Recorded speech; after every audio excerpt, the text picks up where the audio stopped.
Hi, welcome to Tundra Fight School. My name is Tundra. This is my game, and tonight I'm giving out the secret sauce, giving out that elbow sauce.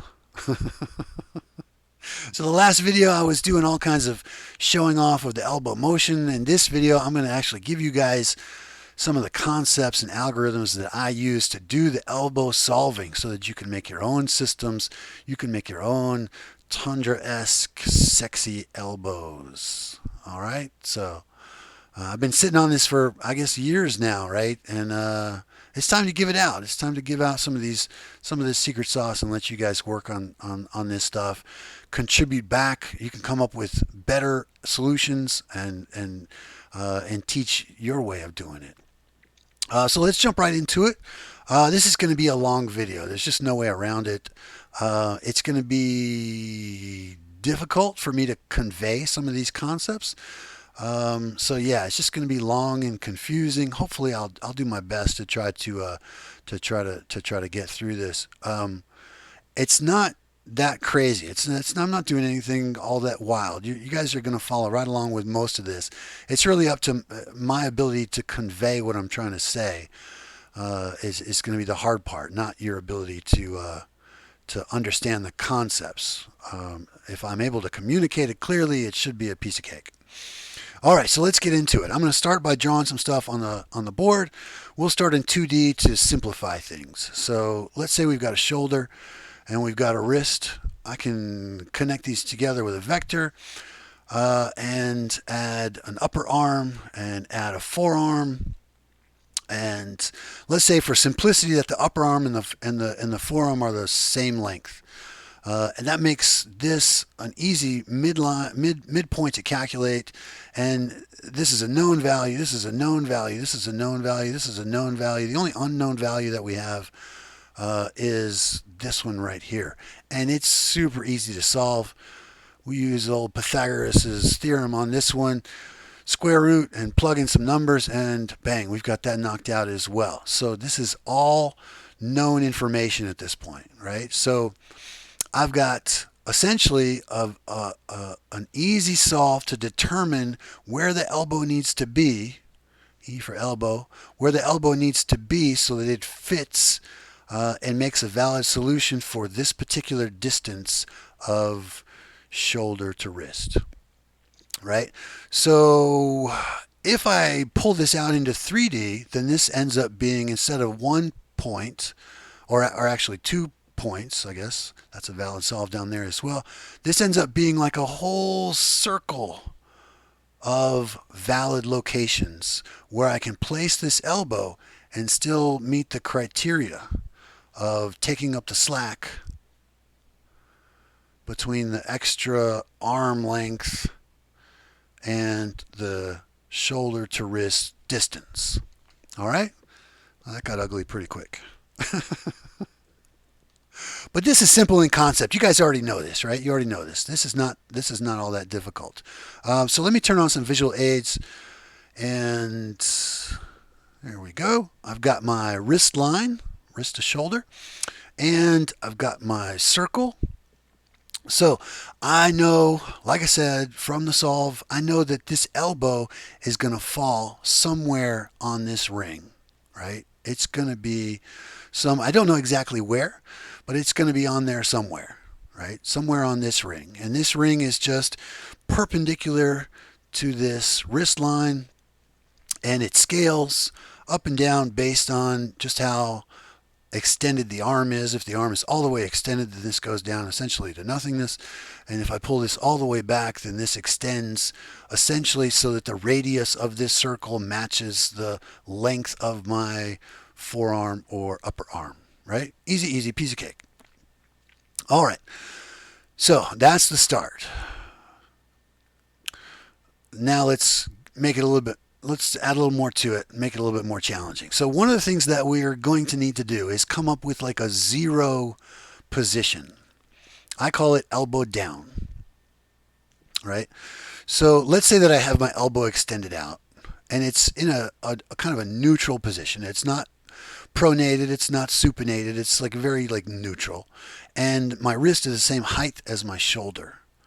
then elbow down is essentially just going to be down, just regular old down, right? And I can move this in and out and in and out, and it's still just down. It's not nothing fancy going on here. However, if I pull my arm up and raise this wrist, then suddenly elbow down is no longer pointed down. It's, well, I would guess it's like forward, right? It's forward. And if I have my wrist off to the right and I do the same thing, then it's no longer forward, it's now off to the right. And so we need some kind of solution that like mathematically solves this for us. It's easy for my brain to solve this. If I move this around, I go, oh yeah, down is just right there at the bottom of this circle. This piece of cake. What's so hard about that? But when you try to actually mathematically solve it, it's not so intuitive. And when I first started like pondering this concept, I probably banged my head on the wall for like 2 weeks or more, just trying to understand this idea of elbow down.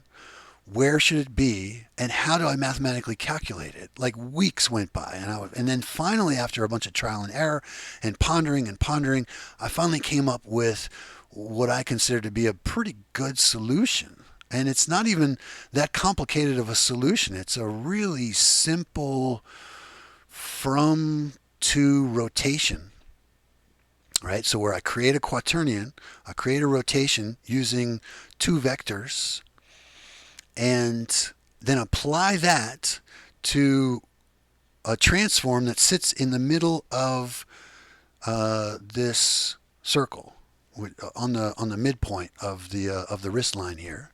Apply that to a transform that sits there, and on that transform is a ball. Here, let me draw it. A ball at the bottom of what is a set. So if I think of this as like a sphere. And I think of the ball as being at the bottom of the sphere. If I have my hand in a forward position, well, let me tell you what vectors I'm using. So one vector is obviously going to be this wrist line. And the other vector that I'm using in the from to rotation is torso forward, right? So I'm going from torso forward to the wrist line. Right? So if this is forward, if my wrist line is essentially in the same direction as torso forward, then the from to rotation creates a rotation which is essentially like nothing, no rotation. It doesn't do anything, right? And so the ball just sits at the bottom where the ball started. It doesn't do anything. And if I move my hand on this plane where my wrist is the same level as my shoulder, then it seems like the ball is still doing nothing. But the from to rotation, like let's say I go from here to the right, and that was essentially a 90-degree rotation. So the ball, the sphere that has that ball as a child, needs to do a 90-degree rotation, but I don't actually want the ball to move. So that criteria is met if that rotation is all like on this y-axis, right? So I essentially do that 90-degree rotation, and the sphere rotates, and the ball stays in the same place. If, on the other hand, I do another 90-degree rotation, but instead I go like upwards, this time the sphere doesn't rotate on that y-axis, it rotates on this x-axis and gets shifted to this forward location. Same thing off to the right here. It gets shifted to this right location instead. So essentially what I came up with, like after a bunch of trial and error, after banging my head against the wall for a couple of weeks at least, came up with a simple mathematical way to express the concept that is so intuitive to my brain, but eluded me so long from solving. So like I said, it's just a simple from to rotation. I'll save you guys the head banging, and it seems to work really, really well. So I can use this zero position to establish like a clamp on how far the elbow can go.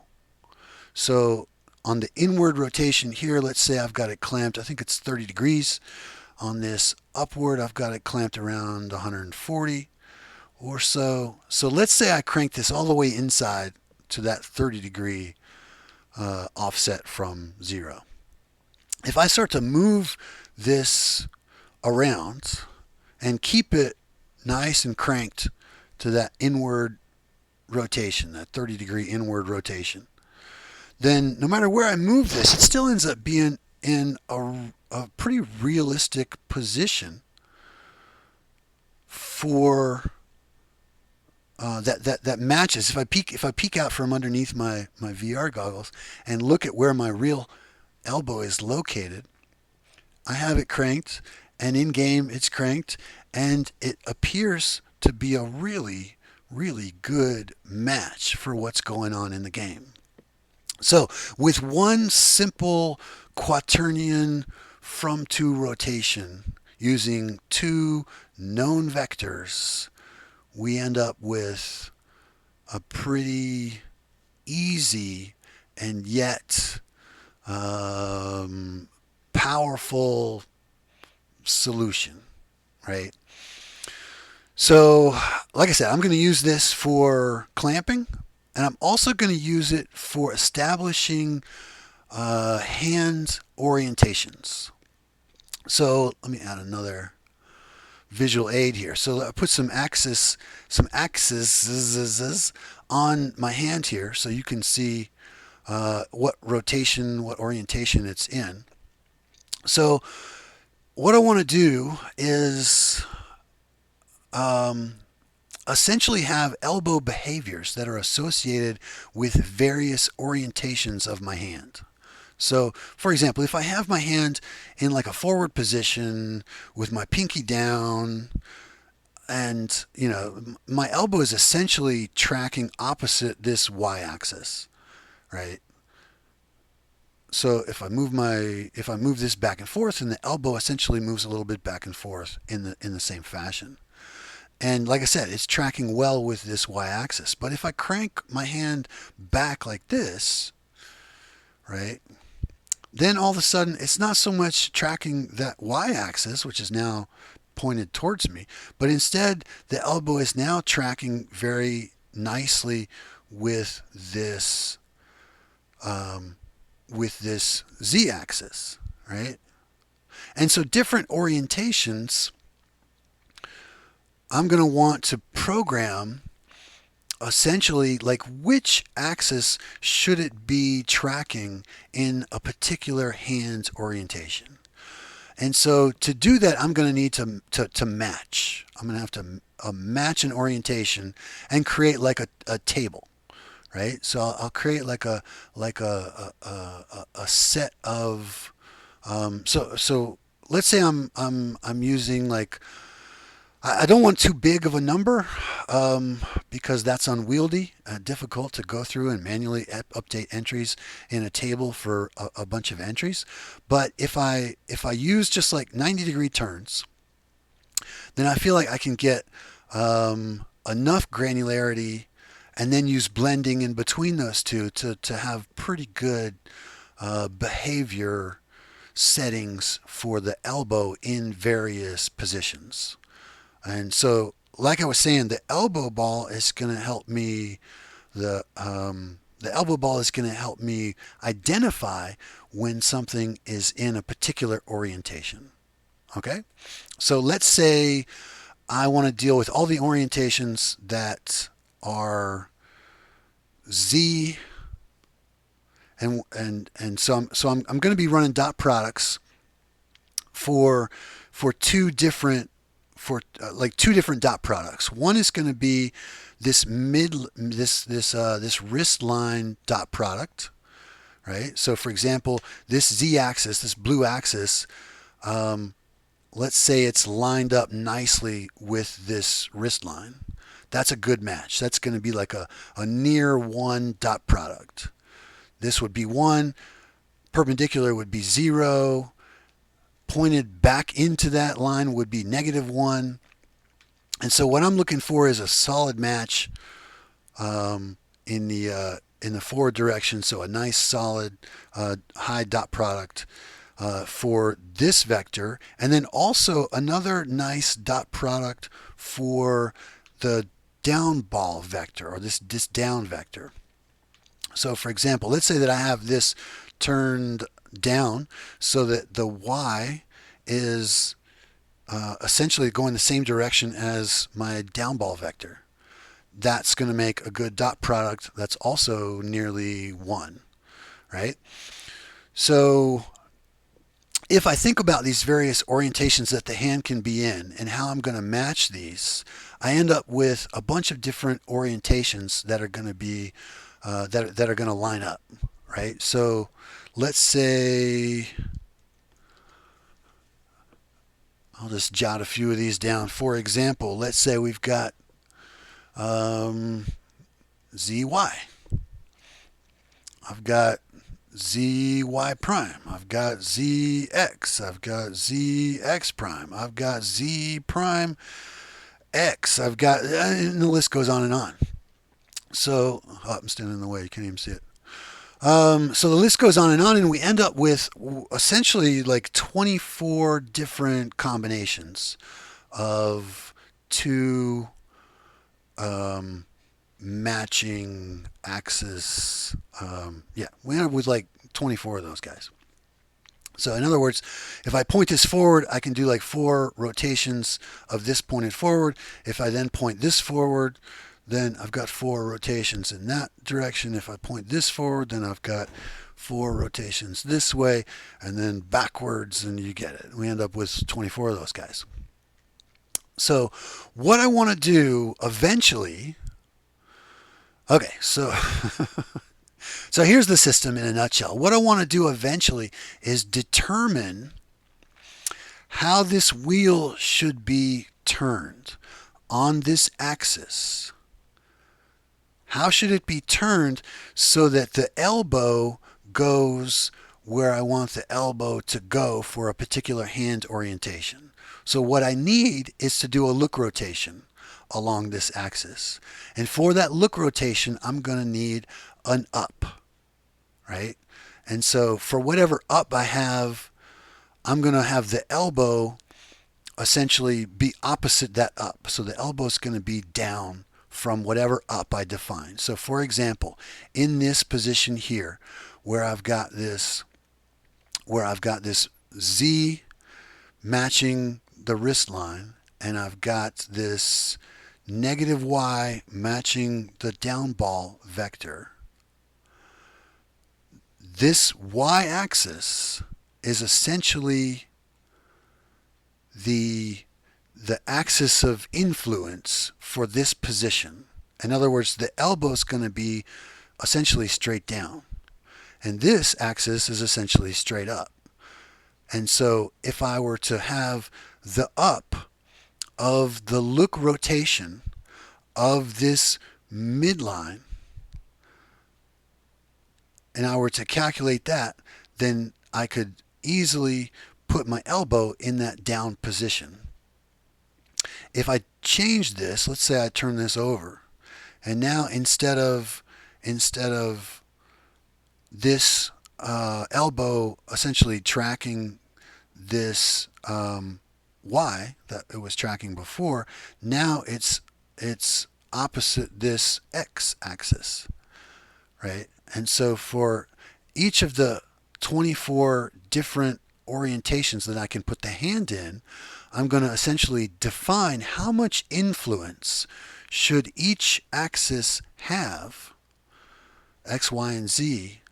How much influence should each of those have on that, on the construction of that up vector that I need for that look rotation?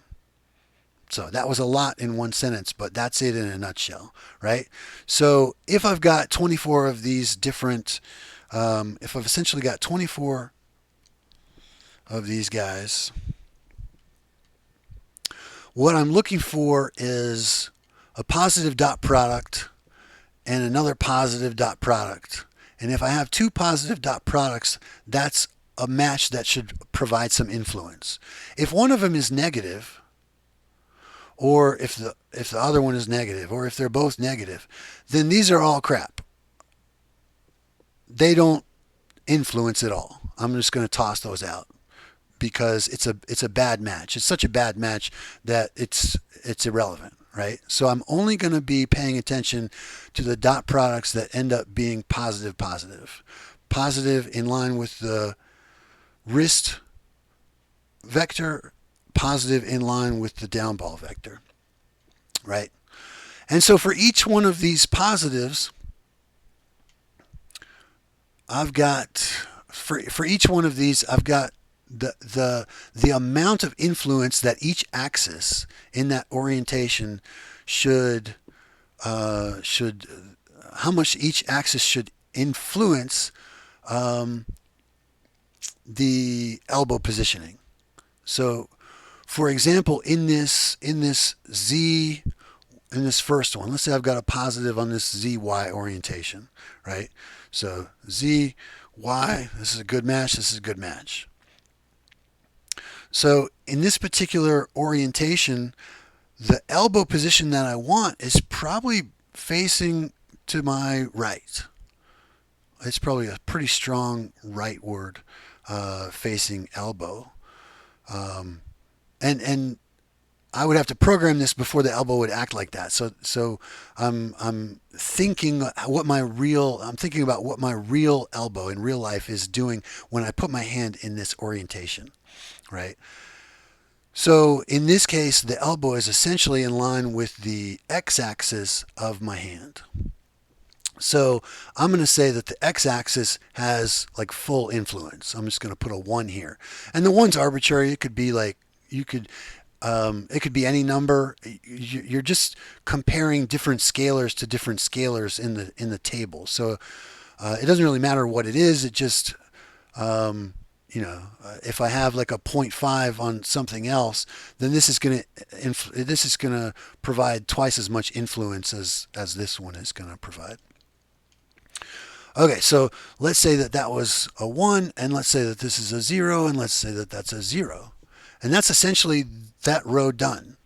And so now I just need to knock out like 23 more, and I've got all my elbow positions solved, right? Now I could do a little bit more influence than just the X, Y, and Z. I could actually add like another one on here. We'll call it D. And say D is used for not something that's moving like the axis of the hand, but instead maybe the D represents the influence in the down ball direction, right? So in other words, for any orientation, I could increase the scalar in the D column and pull that elbow to give it more influence in the direction of the down ball. Or I could make it go up. I could do like negative. I could put like a negative scalar here and try to push the elbow upwards. I don't use that very often. I don't use the D column very often. And you could even add like another one, like a right column, which would essentially be the direction of the down ball, but then offset 90 degrees off to the right over here. And that would give you the ability to influence the elbow either in the down direction, in the up direction, in the right direction, or in the left direction if you wanted to, regardless of what the hand was doing at that particular time. That would be relative to this hand motion, but instead, if I was doing it on the D and the R columns there, then that would be like kind of absolute to the positioning of the wrist relative to the shoulder rather than the orientation of the hand itself, if that makes sense. Anyway, don't worry too much about that. I don't even use the R. I don't even have even one position where I've used the R. It's just something conceptually that would also make sense if you wanted to influence it in that direction. I do use the D a little bit. Some of these really awkward elbow positions, some of these really awkward hand positions kind of force your elbow to have much smaller movement. And so I'll use the D column and put a higher scalar in that one to influence it and essentially pull that to that downward location, and have the hand movement have less influence. Okay, so that's basically the system in a nutshell. Is that we're going to fill that out for all 24 of those, and then the dot products, the dot product of like the Z in the direction of the wrist line and the Y in the direction of the down ball, that's going to give me some dot value. Let's say this is like a 0.5 and let's say this is like a 0.7. So I'm going to multiply those together and come up with like a 0.35 value for the amount of influence that this particular row is exhibiting on the up vector that we're trying to create to do the look rotation, right? So let's say this is plus plus, and let's say like this is plus plus, and let's say that like this is plus plus. Not exactly realistic, but let's just pretend. We're going to use this as a multiplier for how much influence this particular row has. And then we've got a scalar associated with the individual axis here. And so it's going to be this multiplier and then this multiplier in the direction of the hand of that axis, and add all that up, and then add this one up, and then add this one up, and then we come up with a final up vector that we can apply to that look rotation. Right? So that's going to give us the blending that we need between two different orientations. Right? So those dot products are going to go from like a perfect match to a less good match to a crappy match, and then all of a sudden this one's going to be improving, going from a crappy match to a good match to a perfect match as it goes into its as it swings around. So in between those two, it's going to be a blend based on these dot product values, and that's going to, well, you get it. I mean, I hope you get it. It's like I said, this is tough stuff to explain. But at the end of the day, it's just a simple system using dot products and scalars of axes to construct an up vector that we apply to make it so that this wheel gets rotated to the right orientation to make the elbow go where we want it to go for any given hand orientation. Make sense? Piece of cake. There are a couple gotchas, some other stuff, so that simplifies it pretty well. There are some kind of gotchas. Elbow flipping is a problem. If I crank this way around, eventually I'm going to turn my hand all the way over. And this hand position is essentially identical to this hand position, right?